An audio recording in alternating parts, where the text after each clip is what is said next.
VAT ও শুল্ক কর প্রত্যাহারের দাবিতে সিরাজগঞ্জে রেস্তোরাঁ মালিকদের মানববন্ধন। বিস্তারিত দেখুন সিরাজগঞ্জ জেলা প্রতিনিধি মোহাম্মদ রুবেল সরকারের প্রতিবেদনে। বর্ধিত ভ্যাট সম্পূরক শুল্কের চাপের সংকটে বাংলাদেশের রেস্তোরাঁ ব্যবসা বর্ধিত 15% ভ্যাট ও 10% এসডি প্রত্যাহারের দাবিতে মানববন্ধন অনুষ্ঠিত হয়েছে।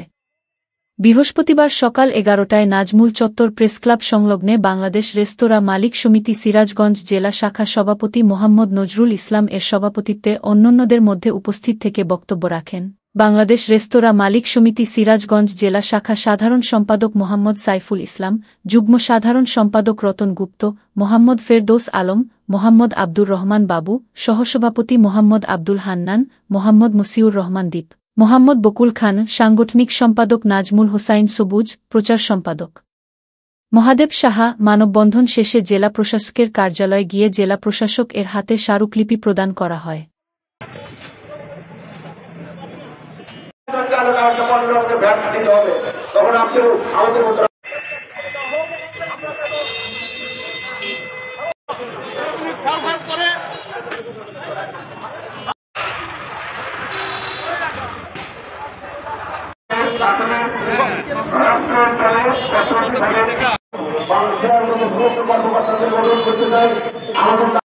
যারা আছে তারা আমাদের সঙ্গে